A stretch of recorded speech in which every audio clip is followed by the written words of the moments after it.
Hello folks, this is Jolts, another Transformers review, and today we'll be looking at a figure that I've had for a while, Transformers Fall of Cybertron Shockwave. Now this figure is from the video game Transformers Fall of Cybertron. Pretty fun game. Shockwave here, I see him as kind of the flying Cybertronian version of hubcap vehicle mode. You know, something like the Space Mafia would be seen driving in.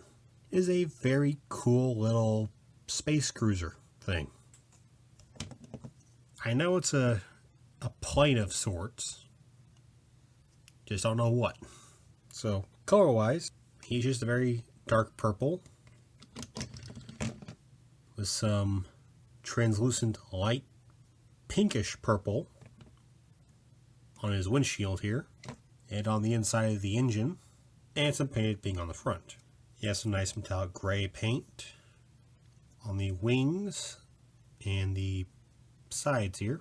Some boosters. I think that's what they are, just jets. And that's about it. Oh, chrome on the top of the engine here. Now, one odd thing about this figure is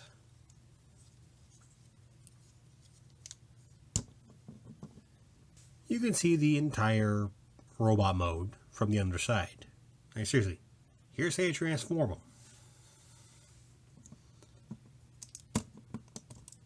Pop the backs off, pull them to the side, take the back, flip it up. Hey, Shockwave. Now, of course, there's more to it than that, but that is basically his transformation. And just split the legs here. Pull this out, put it aside.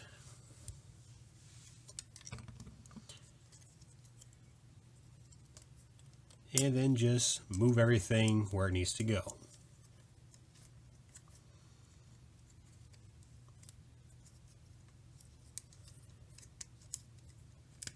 Pop that in. Pop that in.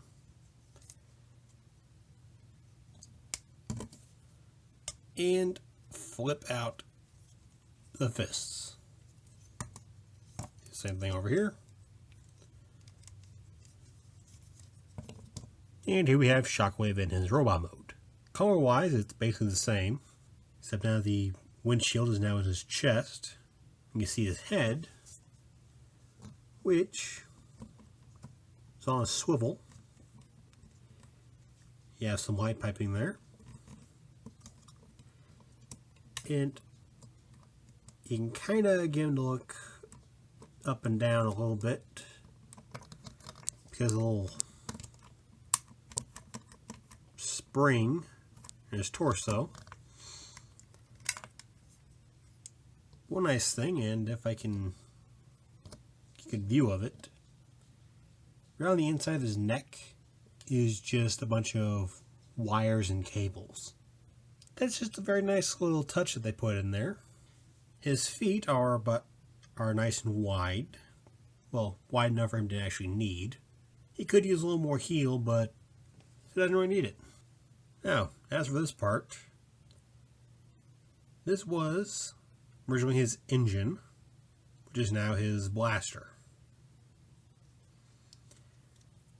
which can be held in either hand.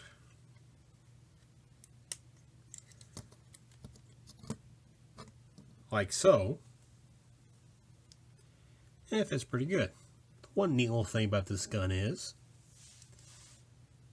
which is both neat and a bit of a problem at times, this silver piece right here pulls right off.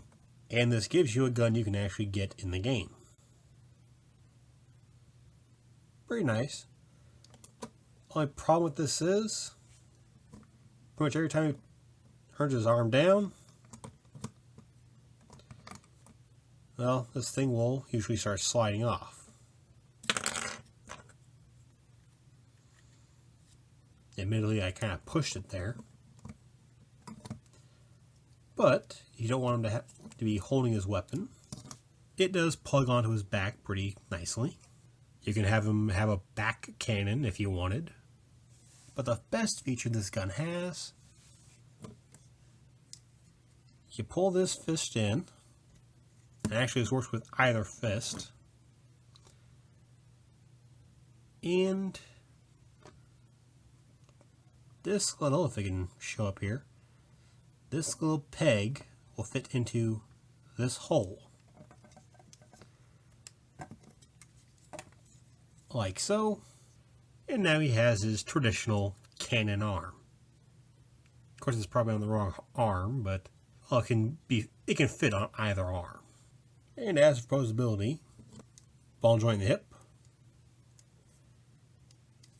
90 degree at the knee, a little bit of toe, but that's just because of transformation. Swivel in the shoulder. Hinge of the shoulder, a hinge and a ball joint in the elbow, and swivel in the head. You can also move the wings if you want, but, well, that's just up to you. And that is Transformers Fall of Cybertron Shockwave. This was a deluxe class figure, so it would have cost about $12, $13. I believe I got this at Walmart, but again, this was sometime after the Fall of Cybertron game came out. And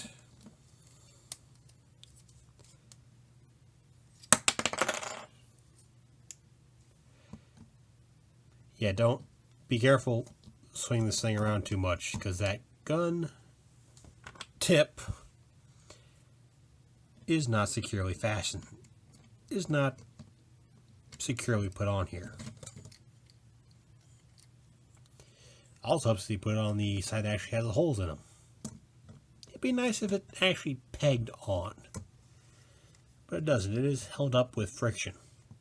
But if you can find them, I would definitely recommend picking them up if you can get a good deal for them. So I thank folks for watching. Hope you enjoyed this video, and I'll see you next time.